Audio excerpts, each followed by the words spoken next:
فرامین معصومین کے مطابق اللہ کی زمین پر اولاد آدم سے قبل کئی مخلوقات آباد تھیں، اور سائنس کی دریافتیں بھی حضرت آدم سے قبل کی مخلوقات کے ڈھانچے اور باقیات کے ذریعے اس امر کی توثیق کر چکی ہیں۔ اللہ نے اپنی زمین پر اپنے خلیفہ بنانے کا اعلان سب سے پہلے اپنے فرشتوں کو سنایا۔ امام حسن عسکری علیہ السلام کی تفسیر میں رقم ہے کہ زمین پر انسانوں سے پہلے شیاطین اور جنات آباد تھے جو زمین پر فتنہ و فساد کیا کرتے تھے۔ اللہ نے فرشتوں کے ذریعے ان شیاطین و جنات کو زمین سے باہر نکال کیا تھا، اور اب ملائکہ ہی زمین پر آباد تھے اور بلا رکاوٹ اللہ کی تسبیح و تقدیس کیا کرتے۔ اللہ کے اس اعلان پر فرشتوں نے شکوہ پیش کیا اور بارگاہ احدیت میں اپنی خدمات گنوائیں کہ اللہ ہم تیری تسبیح کرتے ہیں اور تیری زمین کو نافرمانوں سے پاک کرتے رہے ہیں۔ اللہ نے اس شکوہ پر فرشتوں کا معمولی سا امتحان لیا جس میں وہ عاجز آ گئے اور آدم کی بزرگی کو ماننے پر مجبور ہو گئے۔ فرشتوں کا یہی شکوہ اور اللہ کا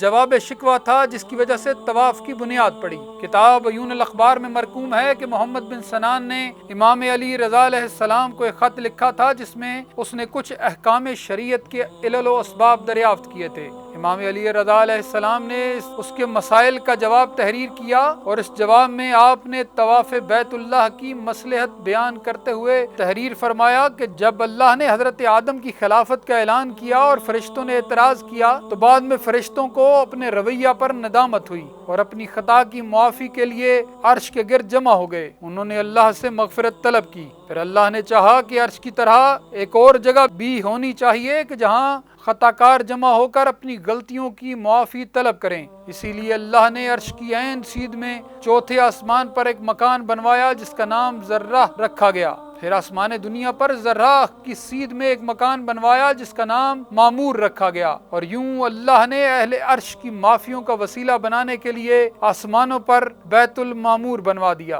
امام صادق علیہ السلام کے مطابق خدا نے فرشتوں کو جس گھر کے طواف کا حکم دیا اس کی چھت یاقوت سرخ اور ستون زبرجد کے ہیں۔ ہر روز 70,000 ملائکہ اس میں داخل ہوتے ہیں، اور جو ایک بار طواف کے بعد وقت معلوم تک اس میں داخل نہ ہوں گے، اور روز وقت معلوم وہ ہے جب سور پھونکا جائے گا اور شیطان پہلی اور دوسری دفعہ کے پھونکنے کے درمیان مر جائے گا۔ امام رضا علیہ السلام فرماتے ہیں کہ بیت المعمور کی عین سید میں اللہ نے مکہ کی سرزمین پر اپنا گھر کعبہ بنوایا اور آدم علیہ السلام کو حکم دیا کہ وہ اس کا طواف کریں۔ چنانچہ آدم علیہ السلام نے بیت اللہ کا طواف کیا، اور اللہ نے اسی طواف کی بدولت آدم کی توبہ قبول کی، اور روز قیامت تک بنی آدم کے لیے یہی طواف کعبہ گناہوں کی بخشش کا ذریعہ بن گیا۔ امام زین العابدین علیہ السلام روایت کرتے ہیں کہ میں نے اپنے بابا سے پوچھا کہ کس سبب 7 بار طواف کعبہ مقرر ہوا، تو فرمایا کہ فرشتوں نے 7,000 سال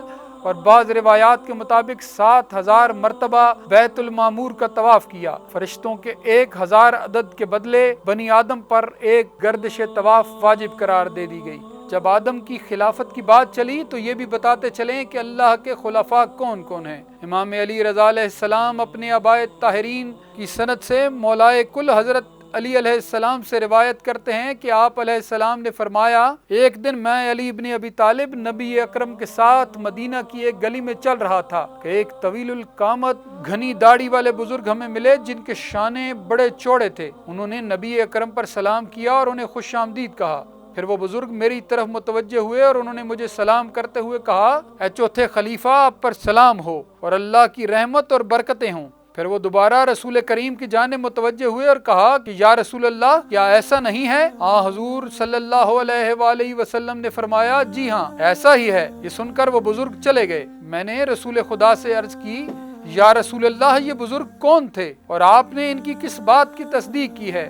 رسول خدا نے فرمایا، الحمدللہ، تم واقعی چوتھے خلیفہ ہو۔ اللہ نے اپنی کتاب میں فرمایا کہ انی جاعل فی الارض خلیفہ، کہ میں زمین میں خلیفہ بنانے والا ہوں۔ اسی فرمان کے تحت آدم علیہ السلام پہلے خلیفہ بنے۔ پھر اللہ نے سورہ اعراف میں فرمایا کہ اے داؤد، ہم نے تجھے زمین پر خلیفہ بنایا، لہٰذا داؤد دوسرے خلیفہ بنے۔ اسی طرح حضرت موسیٰ نے حکم ربانی کے تحت اپنے بھائی ہارون علیہ السلام کو خلیفہ مقرر کیا تھا، جیسا کہ اللہ نے حضرت موسیٰ کے قول کو نقل کرتے ہوئے فرمایا کہ موسیٰ نے اپنے بھائی ہارون سے کہا کہ تم میری قوم میں میرے خلیفہ بن جاؤ اور قوم کی اصلاح کرو، لہٰذا تیسرے خلیفہ ہارون علیہ السلام ہیں۔ پھر نبی کریم نے سورہ توبہ کی آیت تلاوت کرتے ہوئے فرمایا کہ اللہ اور اس کے رسول کی طرف سے حج اکبر کے دن کے حکم کے مبلغ اے علی آپ ہو، آپ ہی میرے وسیع، میرے وزیر اور میرے قرض کے ادا کرنے والے اور میری طرف سے احکام پہنچانے والے ہو۔ آپ کو مجھ سے وہی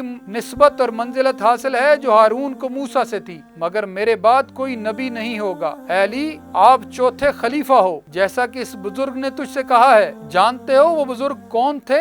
وہ تمہارے بھائی حضرت خضر علیہ السلام تھے۔ رمضان کی مقدس ساعتوں میں ہر مسلمان دست دعا بلند کرے کہ خداوند عالم گناہوں کی بخشش کے وسیلہ طواف کعبہ میں حائل شیطانی وبا، کورونا سمیت تمام رکاوٹوں کو دور فرمائے اور امت مسلمہ کو اللہ کی کتاب کے احکام، اس کے انبیاء، اوصیاء اور خلفائے حقہ سے متمسک رہنے کی توفیق عطا فرمائے۔ آمین ثم آمین۔